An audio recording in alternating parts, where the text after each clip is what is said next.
Au Québec, toutes les personnes détenant un permis de travail ont accès à la contribution réduite pour les garderies et aux garderies subventionnées. Toutes, sauf les personnes demandeuses d'asile. En effet, malgré la possibilité pour elles de travailler, les familles demandeuses d'asile ne sont plus admissibles à ce service essentiel depuis le 10 avril 2018, et c'est toute la société qui en paie les conséquences.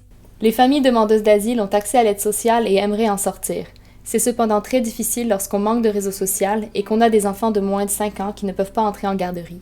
En fait, si je trouve les garderies, ça serait mieux pour moi de travailler et être capable même de quitter l'aide sociale.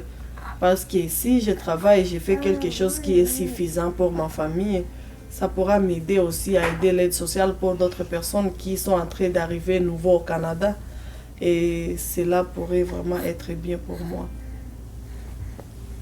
Le manque d'accès à des services de garde abordables a un impact destructeur sur les vies des familles demandeuses d'asile. Non seulement il réduit leurs chances d'intégration et de participation active à la société québécoise, mais il nuit aussi au développement des enfants et au dépistage de difficultés chez les tout-petits.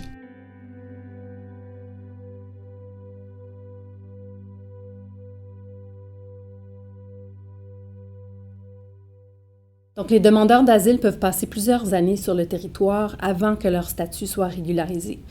On leur donne des permis de travail, mais n'ayant pas accès aux services de garde subventionnés, il y a beaucoup de parents qui ne sont pas en mesure de s'intégrer en emploi, ce qui a un impact très important sur la capacité de se franciser, sur la capacité de s'intégrer socialement. Donc, le comité d'accès aux garderies s'est composé justement pour réfléchir et mettre en action des solutions pour contrer cette exclusion. Dans le cadre de ces démarches, il y a un avocat, une avocate qui se sont mobilisés, qui s'apprêtent à déposer une requête judiciaire pour contester la constitutionnalité du règlement qui exclut les demandeurs d'asile.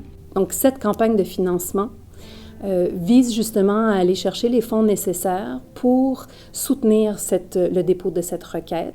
Soutenez le recours judiciaire pour que les familles demandeuses d'asile aient accès à des conditions de vie dignes et que leurs enfants aient les mêmes chances que toutes et tous dans la société québécoise.